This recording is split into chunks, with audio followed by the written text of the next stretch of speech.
네, 서울중앙지검이 윤석열 검찰총장 부인 사무실 등에 대해 압수수색 영장을 청구했지만 법원이 이를 모두 기각했습니다. 지금 윤석열 검찰총장 이 사건에 대해서 추미애 장관의 그 수사지휘권 발동으로 완전히 배제돼 있는 사실은 뭐 잘 알려진 사실인데, 왜 이렇게 기각이 된 거죠?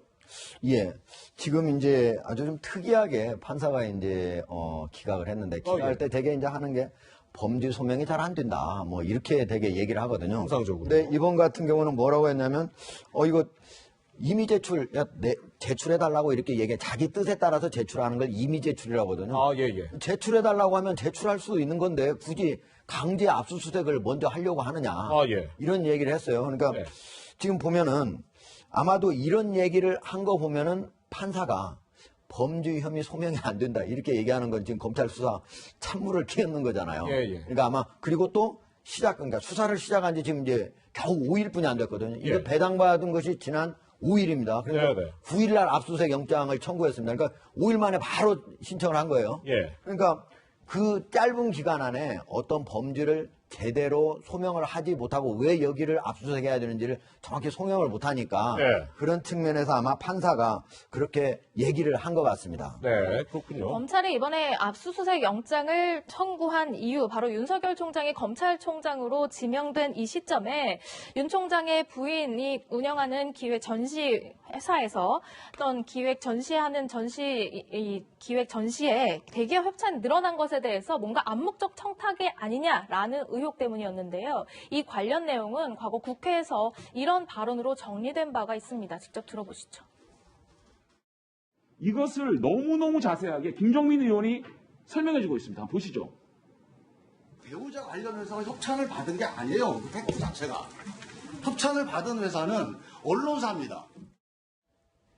그러니까 김 의원님, 이미 네. 여당이 한번 정리하고 넘어갔던 게 다시 지금 논란이 되고 있는 셈이잖아요. 그렇죠. 저 때는 인사청문회 때는 아무 문제가 없고 당시 민주당 의원들도 여러 차례에 걸쳐서 자료 검토를 했는데 법적 문제는 없다라고 얘기를 했었는데 최근에는 그걸 가지고 오히려 지금 법무부 장관이 적극적으로 수사를 해라 네. 라고까지 하는 상황이 되다 보니까 저게 앞뒤가 참 많이 안 맞는 거고요. 예. 네. 근데 구체적으로 저게 지금 협찬을 받는 것은 언론사고 협찬을 해주는 것은 기업이고 이 전시회를 사실상 현장에서 주관한 것이 지금 윤석열 총장, 당시 총장 지명자의 부인인 김건희 씨였거든요. 네. 그렇다고 한다면 이 협찬에 관련된 금품은 지금 언론사로 들어갔기 때문에 예. 이 김건희 씨에 대해서 문제를 삼으려면 뭔가 언론사나 기업으로부터 김건희 씨에게 구체적인 형사사건과 관련된 청탁이 있어야 되고 이 청탁을 김건희 씨가 받아서 윤석열 총장 지명자에게 얘기를 했고 이 윤석열 총장 지명자가 그 사건을 담당하고 있는 검사에게 뭔가를 얘기를 해야 된다라고 하는 이 전제가 깔려야만 저게 범죄가 성립할 가능성이 있거든요. 예. 근데 그런 부분과 관련해 가지고는 지금 일체 어떠한 뭐 구체적인 사건과 관련한 청탁이 있다라고 하는 부분이 알려진 바도 없고 사실은 얘기된 바가 없기 때문에 네. 저 사건 수사 자체가 과연 지금 정당한가 그런 의문들이 법조계 내에서는 상당히 있는 상황입니다. 네, 그렇군요. 그런데 이 사건을 지금 반부패 2부 서울중앙지검 반부패 2부에 이성윤 지검장이 배당을 했잖아요. 사실 이 배당 그때부터 참 논란이 많이 있었잖아요. 이게 의미가 있어요. 그러니까 어떤 사건이 오면요. 형사부에 배당하느냐 아니면 특수부에 배당하느냐. 이게 하늘과 땅 차이거든요. 특수부에 배당한다. 그러면 이거는 매우 고위공직자의 중대한 뇌물범죄라든지 중대한 사회적으로 이목이 집중되는 사건이다. 이렇게 보는 거고 형사부에 배당을 했다. 그러면 네가 알아서 그냥 수사해서 무혐의 하려면 하고 간단히 그냥 처리하면 돼. 이런 내용입니다. 왜냐하면 형사부 검사는 경찰에서 수사한 여러 가지 사건들이 계속적으로 자기한테 넘어오는 자리거든요. 그러니까 여기에 집중을 할 수가 없는 거예요. 근데 지금 이번 사건 같은 건 어떻게 했냐. 원래는 이 사건이 고발되니까 형사 6부에 배당을 했습니다.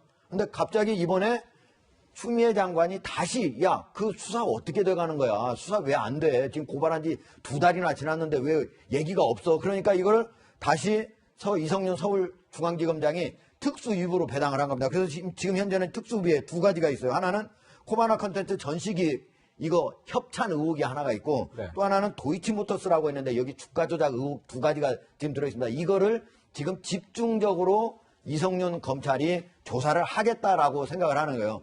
과연 앞으로 어떻게 나올지. 지금 조국 장관 같은 경우에도 처음에는 형사부에 뭐 그냥 간단히 했다가 나중에 특수부로 배당되면서 크게 커진 거거든요. 예. 과연 이것도 이렇게 될 것인가? 지금 국민들의 관심이 여기에 쏠리고 있습니다. 예, 그렇군요. 네, 서울중앙지검에서요, 영장을 청구했는데 기각된 사례가 또 있었습니다. 저희 주제가 기각이었는데 두 번째 기각 이야기 어떤 것 관련인지 영상으로 확인해 보시죠. 나경원 전 의원은 10번 넘게 고발됐습니다. 왜 수사 안 하고 있습니까? 그런 부분을 사실은 선택적 수사가 아니냐 하는 예로 많은 국민으로부터 질타를 받고 있는 부분입니다. 윤석열 총장은 수사 의지가 강력한데 장관이 만류하고 있는 건 아니죠? 제가 수사 의지를 본 적이 없습니다. 나경원 전 의원 관련 의혹해서 이제 수사를 진행 중인데 압생영장이 기각됐다. 이것도 어떤 내용입니까? 최근에 그러니까 검찰에서 나경원 의원의 집을 주거지를 포함을 해가지고 이게 전면적인 압수수색을 하겠다라고 해서 법원에 영장 청구를 했었는데 지난번에도 한번 기각이 됐었지 않습니까? 예, 예. 최근에 다시 한번 기각이 됐고 결국은 그럼 법원이 왜 이렇게 연거푸 기각을 하느냐? 예. 이게 범죄 혐의 사실이 소명될 가능성이 적은 것이 아니냐. 네네. 그런 우려가 하나가 있고 두 번째는 영장 자체가 좀 과도한 것이 아니냐. 예. 그런 시각이 있는 것 같습니다. 네. 이 나경원 전 의원 관련해서는 지난 9월에도 압수수색 영장을 청구했는데 뭐 통째로 기각됐다가 재청구하는 일도 있었죠. 이 사실을 누가 국민들에게 알렸을까요? 영상으로 보시죠.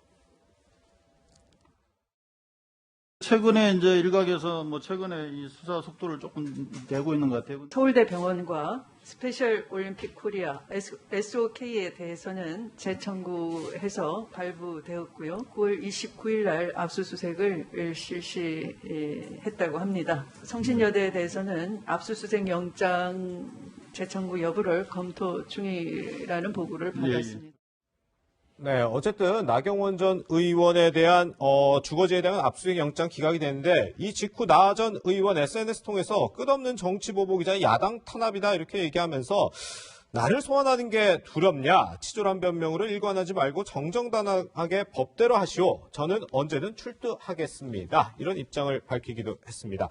하종규 선임 기자, 지금 두 기각 사례가 연달아 있었어요. 서울중앙지검. 이 때문에 이성윤 지검장이 조금 무리하게 나서는 것 아니냐 이런 지적도 나오거든요. 물론 오늘 오전에 서울중앙지검 아니다라고 해명은 했지만요. 이성윤 서울중앙지검장이 뭐 무리하게 나서는 측면도 있지만 사실 검사장이라고 하는 거는 지금 봐요. 전체적으로 구도를 보면은 자, 사건이 지지부진하고 잘 기소하기 힘들 것 같습니다. 수사가 잘 안 됩니다. 그러고 있는데 어떻게 해요? 검사를 국회의원을 이용해 가지고 대정부 질문이나 아니면 상임위에 당관 불러 가지고 이거 수사 어떻게 됩니까? 왜 안 됩니까? 하고 질책을 합니다. 그래서 장관이 어떻게 합니까? 추미애장 해야죠. 잘 수사 의지가 없는 것 같아요. 해가지고 다시 지휘를 내립니다. 이런 식으로 내려와서 결국 검사장은 어쩔 수 없이 나서는 겁니다. 예. 그러니까 검찰을 정권이 이렇게 이용을 하려고 하면은 그 수사가 제대로 올바르고 공정하게 이루어질 수가 없어요. 그리고 이렇게 무리하게 하다 보니까 어떻게 돼요? 법원에서 결국 영장 청구가 계속 기각되는 거예요. 좀 검찰을 문재인 대통령 얘기하지 않습니까? 살아있는 권력도 수사하고 그리고 공정하게 하라. 이렇게 정치적으로 편향적으로 하지 말라라고 했는데 오히려 현재 더불어민주당 소속의 의원을 통해서 이런 식으로 하는 것 자체가 바로 정치 수사를 그리고 검찰이 정치권으로 편향되게 하는 그런 원인을 제공하는 것입니다. 예. 네, 추미애 장관이요. 윤석열 총장과 날이 갈수록 계속 갈등 상황을 보이고 있는 가운데 추미애 장관이 오늘 윤석열 총장에 대해서 이렇게 이야기했습니다. 직접 들어보시죠. 대권 후보로 부상이 되면서 그런 정치적인 야망을 표현함과 동시에 대중적으로 감사원에서 물론 이 수사 자료를 보냈다고 하는 것이지만 대전지검에 고발한 것은 아마 야당의 지역위원회인 것 같은데요. 그런 야권과 연동이 돼서 그런 전격적인 수사를 한다. 또 거기에 방문을 했다 하는 것은 그런 의혹을 사기에 충분하죠. 네, 보신 것처럼 추미애 장관, 윤석열 총장에 대해서 뭐 대권 후보로 부상했다, 정치 야망을 표현했다, 야권과 연동돼 있다, 뭐 이렇게 연일 비판을 하고 있는데, 근데 오늘 참 또 여론조사 결과가 하나 또 새로 나왔어요. 이게 쿠키뉴스와 한길리서치 여론조사 결과 지금 보고 계신데, 윤석열 검찰총장이 24.7%, 이낙연 민주당 대표 22.2%, 이재명 경기지사는 또 윤석열 총장이 또 아예 앞서기도 하는 조사가 나왔어요. 예. 저도 좀 특이하네요. 네. 근데 지난번 국정감사 이후에 네. 사실은 국정감사장에서 윤석열 총장이 본인이 생각하는 바를 정확히 또박또박 얘기를 했지 않습니까? 네. 이제 그런 부분들이 국민들에게 어필이 됐던 것 같고요. 네. 어쨌든 현재의 문재인 정부 또 민주당 정부에 실망하는 사람들이 누군가 거기에 대응할 수 있는, 대항할 수 있는 영웅을 찾고 있는데 예. 사실은 야권 내에서는 그게 찾아지지 않다 보니까 네. 결국은 이 윤석열 총장을 그런 가능성이 있는 인물로 보고 아마 그 지지가 지금 집중돼 가는 상황인 것 같고요. 예. 그다음에 실제 이제 추미애 장관께서 보면은 가령 저게 지금 뭐 대전지검의 탈원전 관련된 이 허위자료 감사원 감사방의 수사를 정치적인 수사다 지금 이렇게 얘기를 하고 있는데 예. 실은 거기가 지금 그 세종시가 있기 때문에 지금 대전지검에서 수사를 하고 있는 이런 상황들이거든요. 관할이 그렇다는 예, 관할이 그런 거고 두 번째는 감사원장이 가령 국정감사장에서 공식적으로 나와서 저기에 어떤 자료팩이라든지 허위 어떤 경제성 평가 보고서 작성과 같은 범죄 행위가 있다고 얘기를 하는데 검찰이 수사를 안 할 수도 없는 노릇이고 네.